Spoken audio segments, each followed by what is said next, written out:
manakala 4 rakaat adalah azimah yang pertama yang asalnya 4 rakaat, kemudian diringankan jadi 2 rakaat. Ini bermaksud orang yang bermusafir ada 2 pilihan, sama ada memendekkan salat yang 4 rakaat jadi 2 rakaat ataupun boleh mengekalkannya. Cuma kebanyakan ulama Syafi'i setuju afdalnya diringkaskan 2 rakaat, yang afdalnya. Tapi bagi kasar sebut, biasanya orang menyatakan mazhab kami Hanafi berpandangan 2 rakaat yang azimah, 4 rakaat rukhsah terbalik. Kita ni 4 azimah yang asas yang pertama, 2 tu yang ringan, rukhsah misalnya diringankan. Biasanya orang sebut Hanafi ini 2 rakaat tu terbalik, azimah, 4 rakaat pula rukhsah. Kata kasar ni sebenarnya bukan itu pandangan dalam mazhab Hanafi. Dalam mazhab Hanafi yang betulnya 2 rakaat adalah azimah, 4 rakaat adalah perbuatan yang buruk dan bertentangan dengan sunnah Nabi SAW. Jadi itu menurut pandangan Imam Abu Hanifah sendiri yang tidak merestui dan tidak redha terhadap orang yang salat 4 rakaat. Bagi beliau hanya 2 rakaat itu sahaja yang betul. Dan Kasani telah mengumpulkan dalam 6 hujah dalam kitab pada Imam Sana'i tersebut untuk membuktikan perbuatan yang betul adalah 2 rakaat, bukan yang 4. Antara ini kalau saya sebutkan 2 ya, kerana ia asas yang penting juga. Pertamanya Sayyidina Uthman bin Affan radhiyallahu anhu pernah solat qasar, pernah solat nama 4 rakaat ketika di Mina. Dia kalau kita buat haji, kita duduk jamak takdim subuh dengan asar, jamak kedua-duanya. Bukan soal kita musafir, orang Mekah pun kena jamak antara solat subuh dengan asar, jamak takdim. Bila bermalam di Muzdalifah, itu di Arafah. Di Arafah jamak takdim. Bila kita bermalam di Muzdalifah, maka kita jamak takhir pula, maghrib bagi kita isyak. Dan tapi Sayyidina Uthman ini dia jamak dan qasar ya. Sayyidina Uthman dia tidak qasar, dia salat penuh 4 rakaat. Jadi orang pun mahu dengan Sayyidina Uthman, kenapa buat salat 4 rakaat, kenapa tidak dibuat 2 rakaat. Jadi ini juga dari alasan kumpulan Khawarij dan Syiah untuk memperlukan pribadi Sayyidina Uthman bin Affan yang dianggap sebagai orang yang tidak berpengetahuan. Jadi Sayyidina Uthman ada jawapan dia. Tapi apa pun jawapan yang diberikan oleh Sayyidina Uthman, kata Kasani, tindakan beliau dikritik. Walaupun dia ada jawapan, lepas dia bagi jawapan selesai lah. Asasnya perbuatan dia dikritik. Setelah mengetahui jawapan dia, barulah orang pun belakang laju. Ini menunjukkan kalaulah kita tidak puasa solat, perbuatan itu dikritik oleh para sahabat. Yang kedua, orang yang menyatakan 4 rakaat itu sebagai tamam, 2 pula sebagai rukhsah, kerana mereka beranggapan asal solat itu 4 rakaat, zuhur, asar dan isyak 4 rakaat itu asal. Kemudian baru diringankan jadi 2 rakaat. Tapi bagi mazhab Abu Hanifah, dia tak fikir begitu. Asalnya 2 rakaat, kemudian baru ditambah jadi 4. Sebab solat ini dilakukan kalau ikut sejarah, mulanya sebelum Isra' dan Mi'raj, Nabi solat 2 rakaat pagi, 2 rakaat petang. Itu yang wajib. Sunat itu lebih tak pula. Bila berlaku Isra' dan Mi'raj, barulah 2 pagi, 2 zuhur, 2 asar, 3 maghrib dan 2 isyak. Bila pergi ke Madinah, kata Ummul Mukminin Aisyah, daripada 2, 2, 2, 3, 2 tadi, bila pergi ke Madinah, barulah 2 ditambah 4. Jadi solat yang zuhur, asar dan isyak ditambah 4 dan dikekalkan dalam solat subuh, maghrib dan juga solat musafir. Bagi Aisyah, digunakan perkataan solat musafir dikekalkan 2 rakaat. Jadi bagi mazhab Abu Hanifah, asalnya 2 rakaat dan dikekalkan dalam solat subuh, dikekalkan dalam solat musafir, tetapi ditambah dalam solat dalam keadaan biasa. Jadi asalnya 2 rakaat, itu mazhab Abu Hanifah pada sekaliannya. Tapi apa pun, kalau kita rujuk kepada perbahasan ulama, walaupun solat 4 rakaat walaupun dalam musafir. Tapi pandangan yang kuatnya adalah kita ambil hadiah daripada Allah solat 2 rakaat, kerana itulah sunnah Nabi sallallahu alaihi wasallam.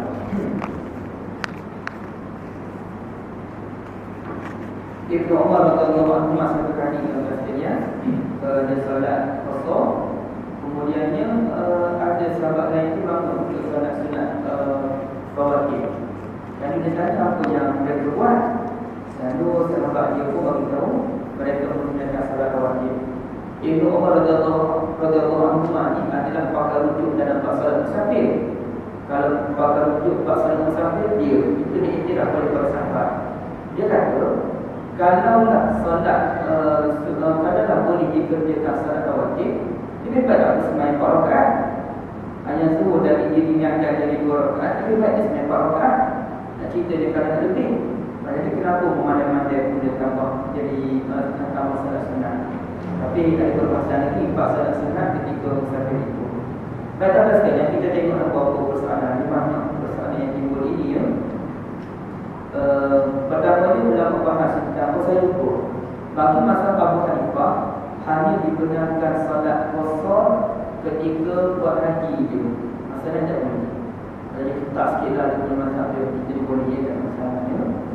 Baik, ulama membahas tentang jarak ini. Ini ringkas kita pun semua dalam tu.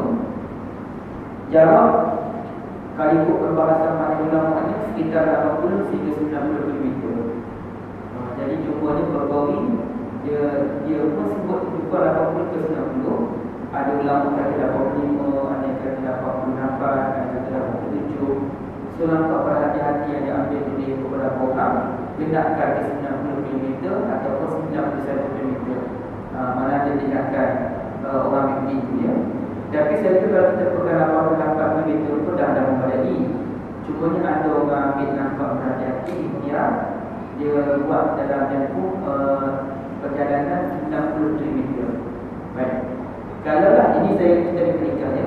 Kalaulah perjalanan itu dapat 90 km dalam keadaan tidak penat, naik kapal terbang, naik jet semua tu tak penat langsung, maka apakah kita digunakan untuk salat jam qasar? Maka jawabnya ya, tak ada masalah. Dibolehkan kerana faktor utama dibenarkan qasar, solat qasar ni pendek. Jamak ni menggabungkan solat. Kadang-kadang orang keliru. Solat qasar hanya dibolehkan dalam musafir. Solat jamak dibolehkan dalam berbagai sebab.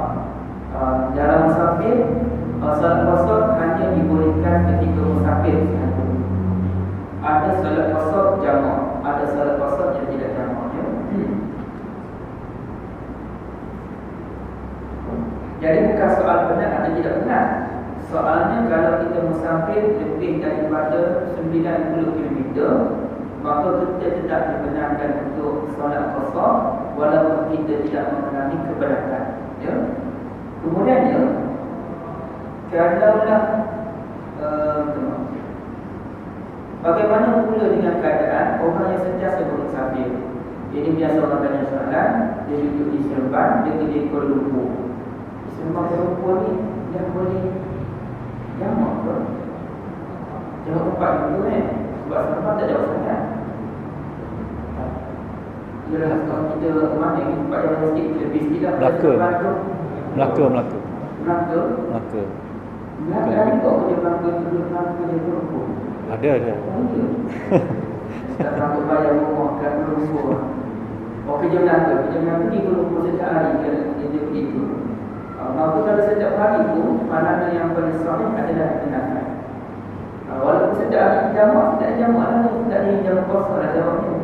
Dia cerita ni kalau ada kapal, orang kerja di kapal kan, jadi dia jarak dia jauh.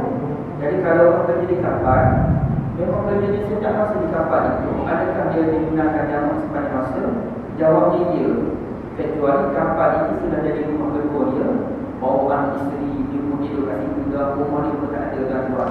Tak mengelak, dia jadi mungkin di kapal tu pula. Kita ni kadang-kadang belayar di kapal. Bulan depan pergi lagi. Ataupun orang yang bawa bas jadi dalam dua kali malam ni bawa bas dari Selangor, dari Shahana pergi ke Terengganu. Kemudian Malaysia dari Terengganu Shahana pula, dia jauh lagi. Malam sunat boleh lagi, kemudian boleh lagi. Maknanya benda itu boleh dari mana dia bermusafir. Soal setiap hari ke, soal 2 hari dalam 2 hari sekali keluar, itu tidak masalah. Yang penting dia bermusafir ya. Kemudian bagaimana perkiraan tentang sempadan royal di atas dunia. Jadi mudah kita ya, ini kita cerita dengan nikah sebab saya pun akan nampak ni. Sempadan royalnya kalau kita mudah sekarang melepasi sembot sesat gitu. Jadi akan lepas saja sembot apa nama kawasan ni? Ampoli lah. Taman Ampoli. Taman Universiti. Taman Universiti, sorry. Keluar dari Taman Universiti sampai ke KTM memang boleh jamak dah. Memang boleh salat kosong.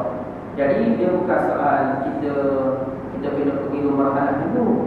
Yang penting kita memang nak musafir di rumah anak. Tuan-tuan nak pergi ke Muar. Muar sini dekat dia. Pergi ke Mersing lah dan kita jauh. Lagi ke Mersing. Keluar dari Taman Universiti memang boleh puasa terus. Jika ada masjid UKM memang boleh terus untuk kita salat kosong. Ataupun PC, kalau ada PC 1. Ataupun kalau saya ni duduk di Jalan Gajah 4, keluar saya dari Jalan Gajah 4 Seksyen 19 tu, biasanya dia buka kira Seksyen 19 yang besar. Ataupun kalau kita kira buat contoh Taman Datuk Seri, macam Taman Datuk Seri Kuala Lumpur tu kan luas dan macam-macam Taman Datuk Seri 1, Taman Datuk Seri 2 sebagainya. Yang pentingnya kita keluar di kawasan kita. Contoh kawasan kita tu, saya duduk di kawasan flat Taman Bidang contohnya. Saya keluar daripada flat saya tu berkosong sebab saya keluar daripada kawasan rumah saya. Untuk pada hari ini kita keluar dari mukim kita, tapi mukim saya dulu lagi dekat. Saya sepanjang tak. Ini mukim saya Taman Bidang. Sebelah tu nama dekat dulu. Saya lakukan sikit je nama dekat dulu. Jadi kalau saya keluar di sikit tu je, atau keluar dari kamar saya tu, sudah kita masuk untuk kita kosong.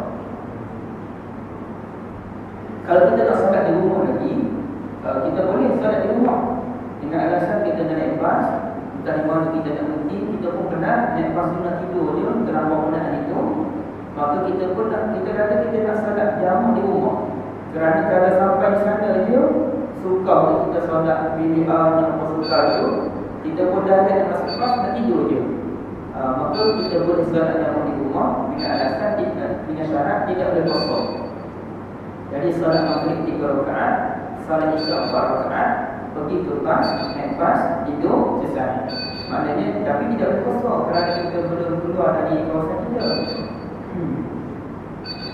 Kemudian bila berapa hari yang dibolehkan kosong sebenarnya dalam Palestin. Jadi sebenarnya bila saya tanya kepada ustaz saya, Dr. Masri sebagai contoh, dia sebut kosong ni sebenarnya boleh hari. Biasa kita pegang 3 hari. Jadi kita cerita ni kita pegang 3 hari lah untuk mengelakkan cuti luar. Tapi memang pada ulama saya baca tulisan nama dari Saudi sebagai contoh bebas, beliau bersetuju 4 hari. 4 hari adalah tempoh dibenarkan untuk kita jamak kosong. Biasanya kita pegang 3 hari. Bagaimana kiraan 3 hari tersebut? 3 hari tidak campur hari pergi dan hari balik. Jadi cuma yang bagi apa maksud kira hari pergi hari balik tu? Iaitu kadang-kadang orang buang faham katanya. Contohnya kita bermusafir pergi ke Johor Bahru. Bila pergi ke Johor Bahru, kita sampai pada hari Isnin pukul 12 malam. Pukul 12 malam.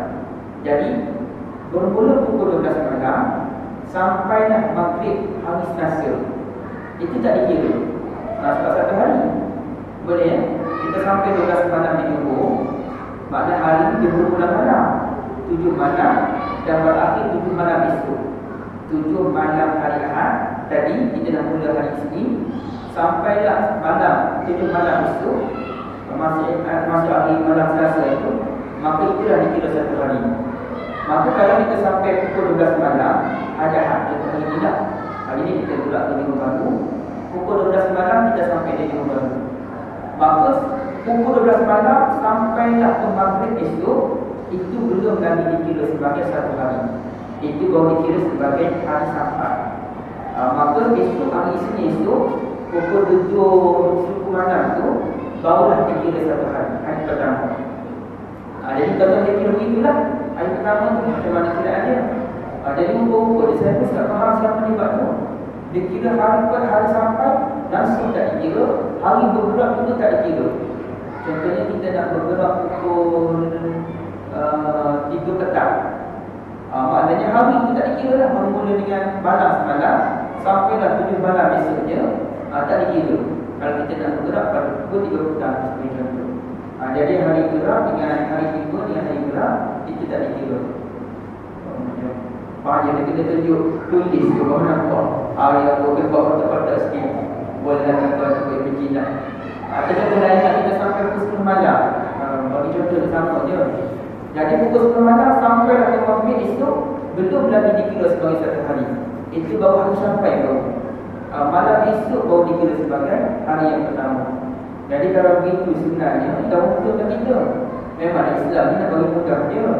Kalau boleh nak 5 hari kalau boleh. Tapi tak boleh lah jadi nampak pula.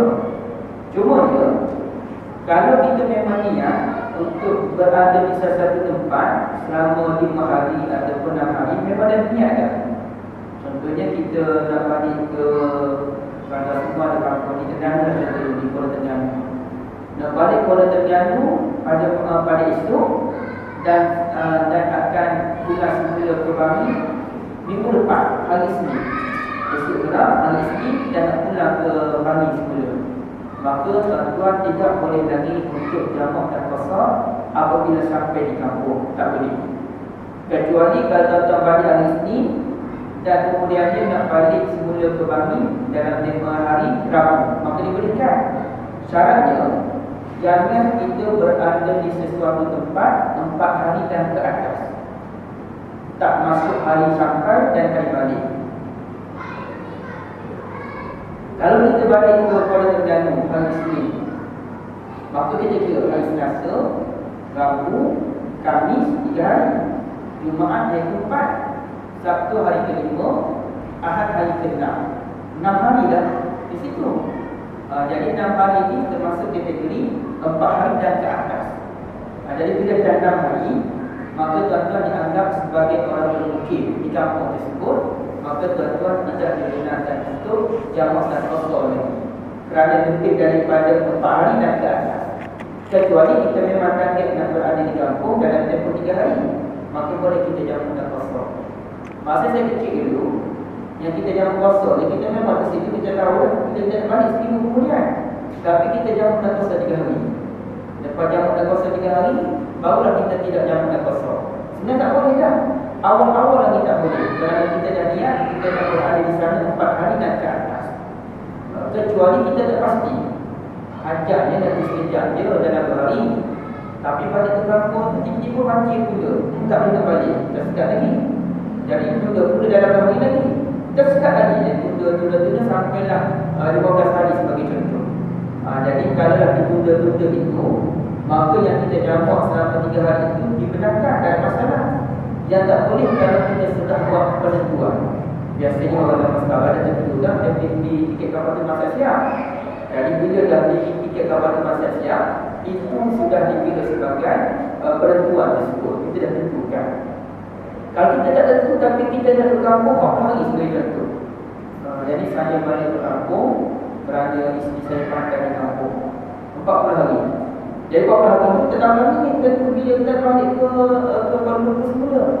Jadi boleh tak kita nak jamak qasar dalam 3 hari di kampung? Jawabnya itu tak boleh. Walaupun kita tak tentu bila nak balik Kuala Lumpur, tapi yang pastinya kita nak berada di sana 40 lebih daripada sebulan. Bila dah lebih sebulan itu tempoh kita dah lama. Bulan ke 2 bulan tempoh lama. Maka dari awal lagi kita tidak dibenarkan untuk jamak ataupun qasar. Ya. Kalau orang yang tak tahu nak belah makan, nanti pula dah dia kira orang balik ke Kabul kita dah saja. Jadi dimaafkan ya. Nabi SAW pernah puasa solat selama 18 hari ketika peristiwa Fathu Mekah. Maka kata ulama Syafi'i, kita dibenarkan puasa paling lama 18 hari. Sekiranya kita tidak pasti bila kita nak balik semula ke rumah kita. Kalau kita dah pasti bila kita nak balik rumah kita pun tak boleh lah. Tapi kalau tak pasti nak balik bila, maka kita digunakan puasa sampai 18 hari. Maknanya ini satu benda yang dah diketengahkan. Biasa diketengahkan menetapkan puasa 3 hari je, walaupun boleh sampai 18 hari. Ada ulama kata 17 hari, dan ada ulama lain sebut 19 hari. Ada sekitar 17, 18 dan 19. Mazhab kita pilih 18 hari. Boleh tak tidak kalau kita nak salat jamak qasar ini sekiranya dengan tujuan maksiat? Tak boleh. Tapi ada sebahagian ulama kata boleh. Mazhab Syafi'i kata tak boleh kalau tujuan maksiat.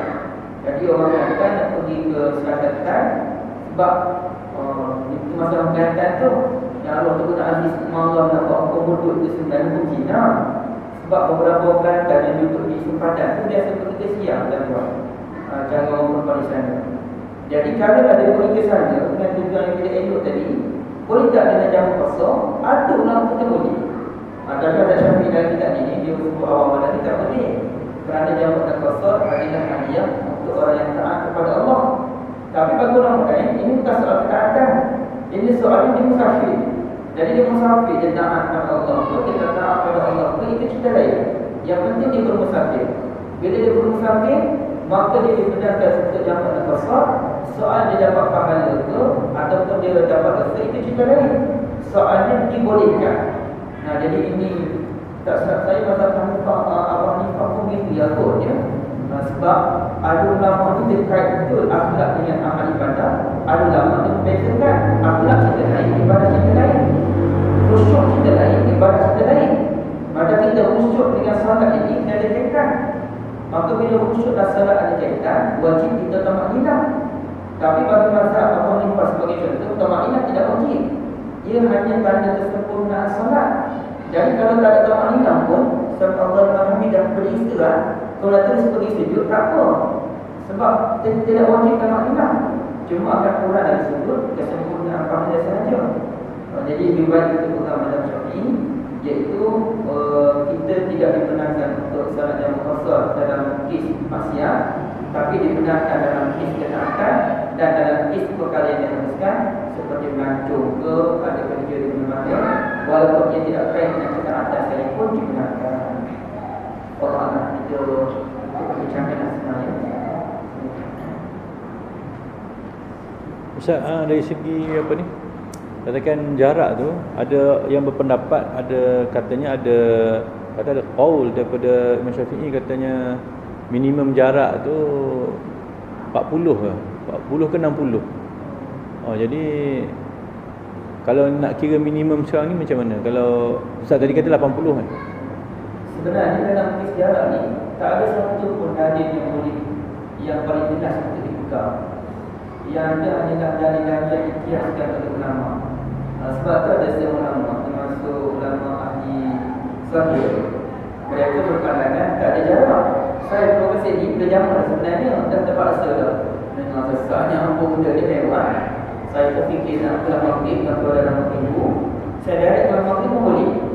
Kemudian nanti saya jam terakhir lah kalau isyak ke maghrib. Memang ada sampai sekarang orang ada ya. Sebabnya tak ada jarak yang ditetapkan dengan ini, yang pentingnya musafir. Jadi bila saya dari Syahadah mai ke Mekah, itu tidak ada sebagai safar. Safar ini bukan gantung, safar ini keluar dari kawasan. Nabi keluar dari Madinah untuk diperang, pulang Nabi itu dipanggil safar juga, ataupun Asia ya. Jadi kalau saya datang sini pun dia agak safar, maka saya berjamak. Tiap-tiap hari dah saya berjamak tuan-tuan, kecuali saya kuliah dekat Syahadah dulu, barulah saya berjamak. Jadi di sini memang tak ada dalil yang kuat untuk menyatakan bahawa jarak. Bahkan saat ada disebut yang kita pegang jarak 80 km ni pun dengan tujuan supaya orang tidak perlu mudah-mudah. Jadi kalau ada orang sebut 40 km, ada orang sebut pun dia juga sebab dia kira satu marhalah. Dia ada satu marhalah, dia ada dua marhalah, dia ada tiga marhalah. Marhalah ni kalau tidak silap saya, satu marhalah bermaksud perjalanan seseorang dengan menaiki unta 1 hari. Orang menunjukkan dengan unta jalan, kemudian dia rehat, dia berjalan lagi, dia rehat dan tidur. Jadi 1 hari itu berapa kilometer dia dapat capai, ikut dia biasanya. Kalau tu marhalah tu setakat orang kira-kira tu marhalah, lebih kurang dalam 80 ke 90 kilometer. Perjalanan dengan unta yang berhenti rehat tidur apa tu selama 2 hari. Jadi campur semua tu lebih kurang dalam 80 ke 90. Jadi kalau Ustaz sebut itu memang betul tu. Ada ulama pegang 40-60 km, ada pegang 80, dan ada yang pegang lebih daripada 100 km atau 90 km lebih. Saya tak pasti tidak ada golongan tersebut. Jadi memang betul ada pandangan demikian. Cumanya untuk langkah berhati-hati bagi mazhab Syafi'i, kita pegang saja dalam 80 ke 90 km ya.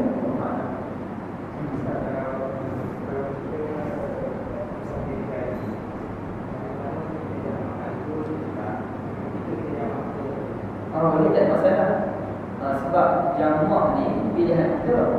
Di dalam musafir ni pentingnya kosor ataupun tidak kosor. Maka afdal ni tidak kosor. Jamak ni terguna pada kita. Kita tak nak jamak, tak ada masalah. Kita nak jamak pun boleh. Jamak ni gabung kan. Kosor ni memberikan sangat. Tak ada masalah. Kita nak buat apa, kita tak nak buat juga, tak ada masalah. Kalau kita buat, kita nak kosor, kita guna sekali pada tamam. Itu pun boleh juga. Ada kaedah dia, kalau kita nak solat 2 rakaat, kita nak tukar jadi 4 rakaat, ulama kata boleh. Tapi kalau kita nak 4 rakaat, nak tukar jadi 2 rakaat, tak boleh. Sebab itu kalau kita berdepan dengan satu situasi, masa saya belajar dengan tuan-tuan sekalian, kita tak pandai lagi, kita belajar di 65 masa tu, umur dalam 20 tahun. Saya datang program di mana dah? Di Pulau Pinang misalnya. Jadi bila nak solat, ada seorang budak dalam Quran jadi imam. Dia pun musafir.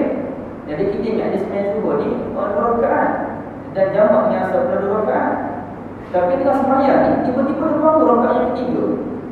Tadi saya yang punya tak pandai ni, dia pun berhenti sembahyang. Berhenti saya pergi sembahyang belakang. Allah, macam mana dia nak buatkan begitu. Lepas tu baru kita faham bahawa boleh kita bertukar niat. Dan kita sembahyang, kita memang niat kosong lah sebab kita nak kata imam nak sering kosong.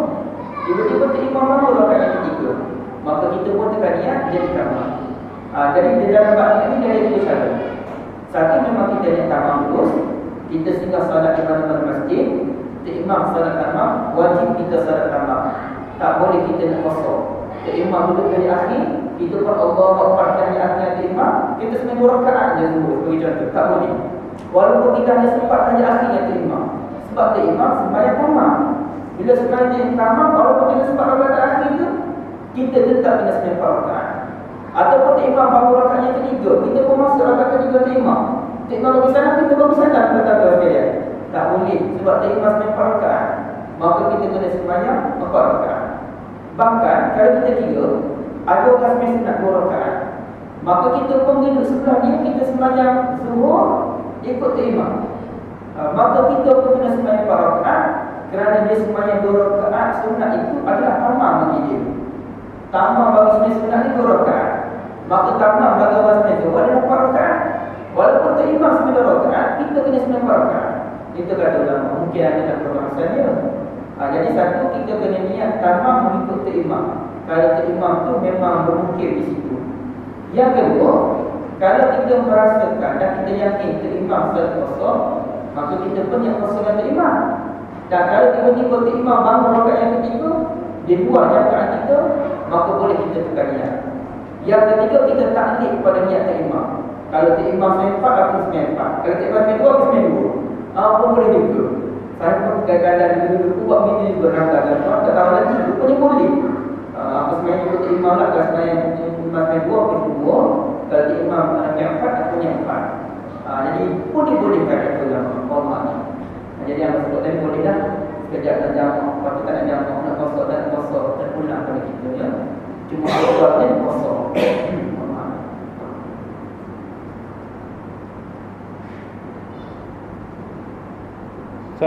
Masalah apa sebenarnya kalau yang kita sibuk kan. Tapi kalau nak membolehkan jamak ni, adakah kita sibuk sangat, katakanlah ada satu meeting ni mungkin dia ambil masa petang tu kan, ambil masa petang tu sampai lewat asar lah kan. Jadi boleh ke kalau kita nak jamak? Jadi meeting tu dari asal sampai habis lah. Mungkin katakan kita bimbang takut terlepas waktu asal kan. Kita ada meeting yang penting. Sebenarnya dalam bab sibuk tak sibuk ni kita sendiri belum nilai. Dan orang kami menilai sibuk kita tu. Jadi dengan keikhlasan kita tu memang kita sibuk-sibuk. Kita ni bukan jadi orang suka nak jamak solat ni. Tapi itu memang kita jangka terlalu sibuk. Meeting kita sangat penting. Meeting melibatkan tentang melibatkan IC untuk perkara nak mencari sekarang kita buat meeting tu.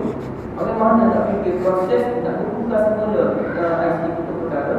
Kalau tak beberapa negara termasuk Bangkoknya, Ho Chi Minh, negara Amerika Syarikat akan bilang. Jadi kita bimbang ni, ini penting. Yang kata nak lupakan pakar, kita pun pakar sebagai contohnya. Jadi kalau kita quit dari meeting tersebut, walaupun 10 minit, dia akan menjejaskan banyak perkara. Ataupun kita isu dari meeting penting tu, mana dia keluar, kita isu utama. Walaupun ada pembantu isu yang lain, kita tu isu yang utama. Kalau pembantu isu kita tak apalah. Jadi kalau terlalu penting kita sendiri berminat, maka kita dibenarkan untuk jamak zuhur dan juga asar 4 rakaat. Ini boleh bisa. Jadi ceritanya kalau dalam kes rumah sakit lagi lah, ayah saya nak masuk nak masuk untuk rawatan jantung sebelum zuhur, nak tetap habis zuhur pun. Doktor tak berani kata, kau habis zuhur malam. Sepatutnya boleh, tapi dia tak tahu, dia tak salat jamak.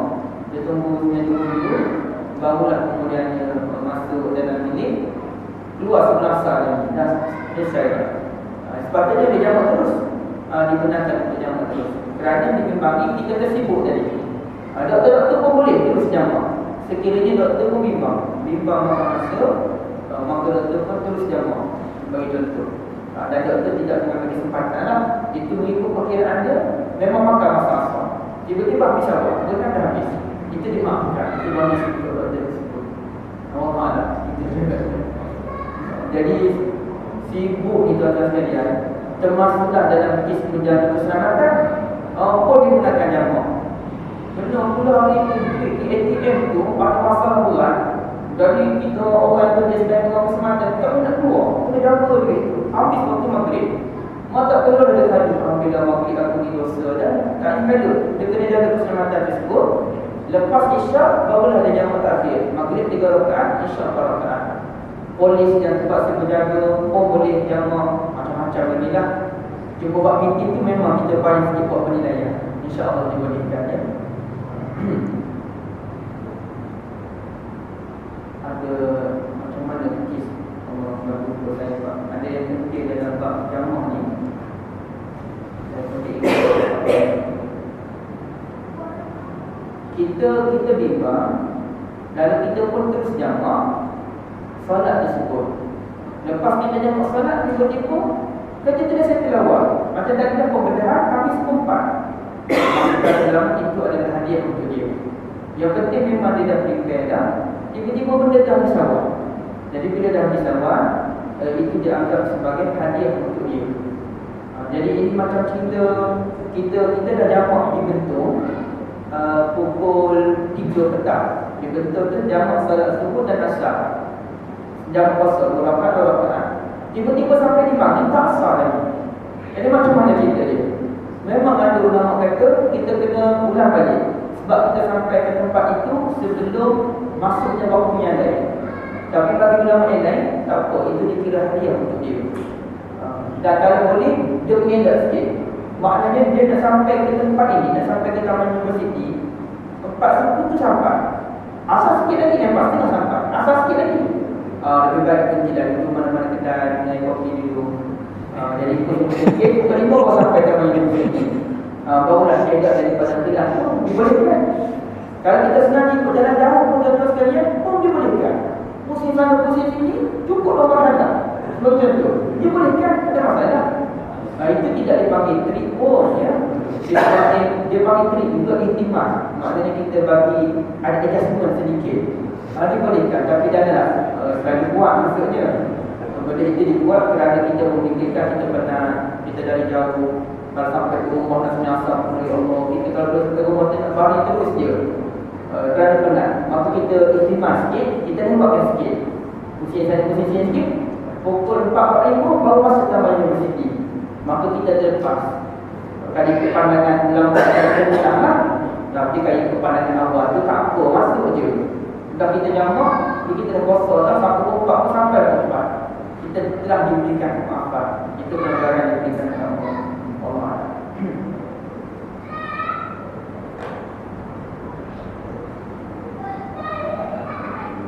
Ada soalan lain pun? Dah sikit saya ni.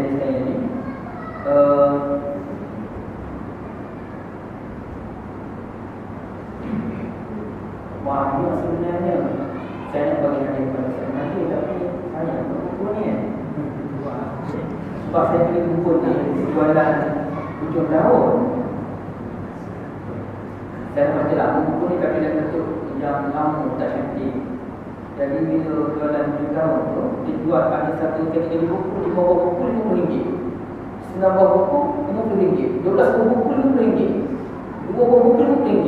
2 buahnya tuan saya beli semua 4 kategori itu RM2 semua. Tapi puas hati berbaloi.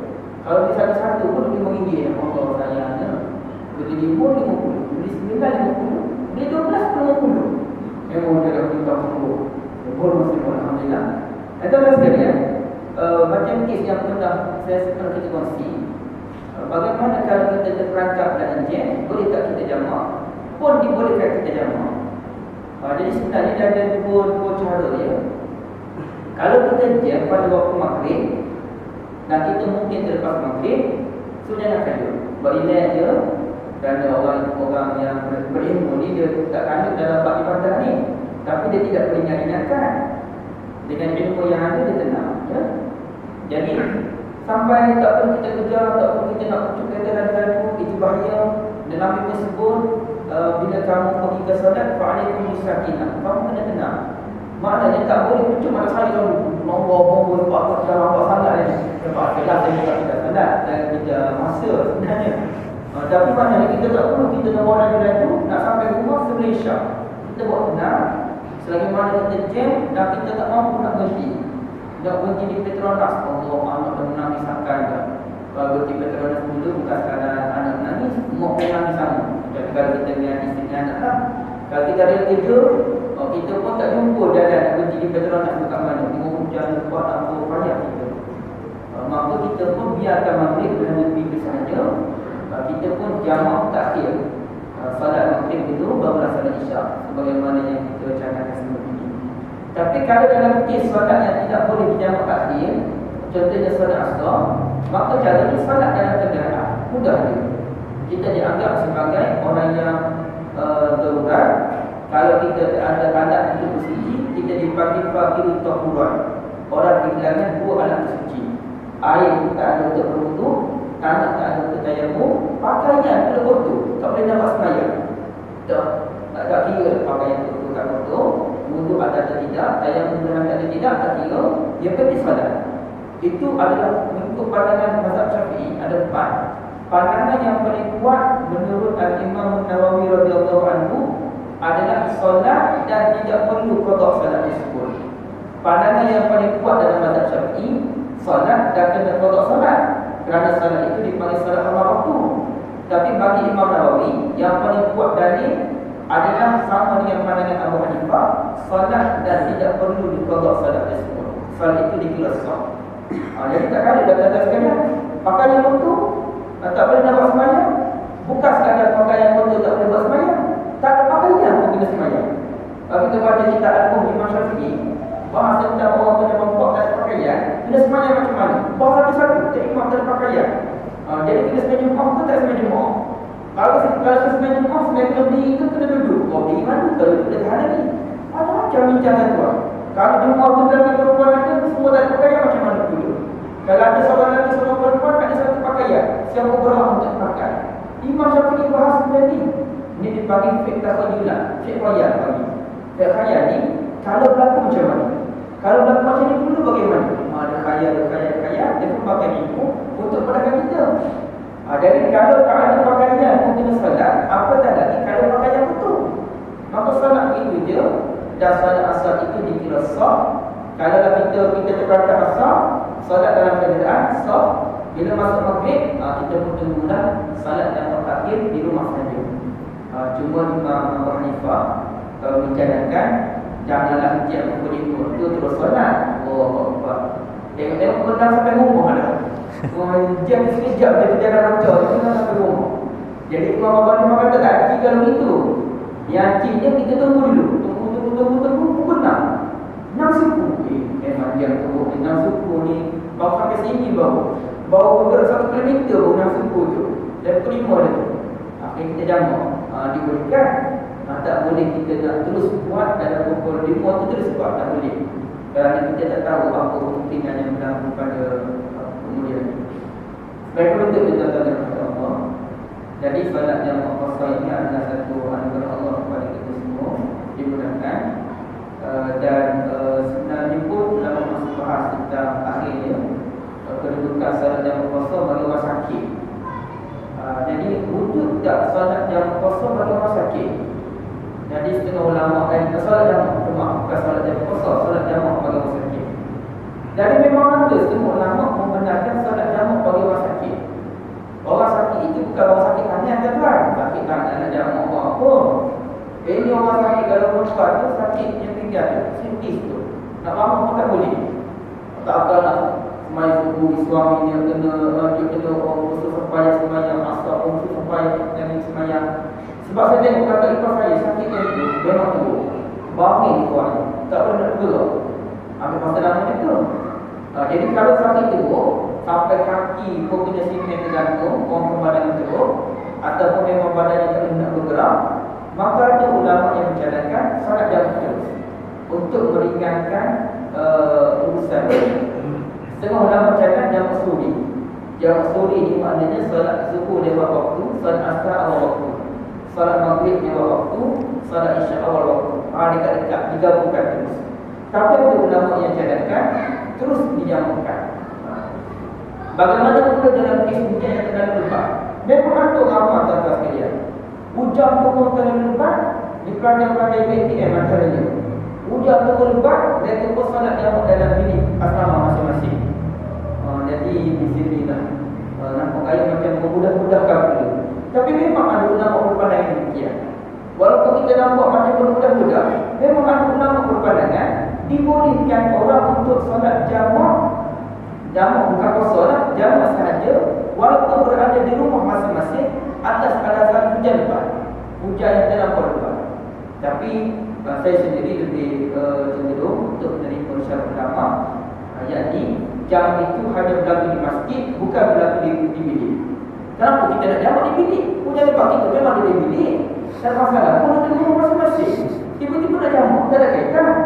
Tapi kalau orang pergi ke masjid, dia nak jaga jemaah tu. Kalau satu jemaah tidak wujud dalam satu waktu, jadi itu satu dosa. Jadi kalau nak balik lepas sembahyang maghrib, hujan lebat, bimbang pula musim terkujur sebagai dia, takkan orang nak balik datang sehingga ke masjid. Takkan dari masjid sampai isyak hingga bawa balik, sedangkan keluarga di rumah ketakutan kerana hujan terlampau lebat. Maka imam pun bincang dengan makmum, senang-senang kita jamak terus maghrib, isyak, lepas salat isyak balik semua ke rumah untuk jaga keselamatan keluarga masing-masing. Jadi atas salah satu. Tapi kalau hujan lebat yang biasa-biasa, tak payahlah. Ini itu hujan terlampau lebat yang boleh membahayakan keselamatan itu. Pada Islam tak perlu sebagai sekarang. Walaupun belum ada saja, maka boleh mereka jamak salat mereka untuk memudahkan urusan-urusan keselamatan yang lain. Allah A'lam. Baik, itulah Allah yang maha.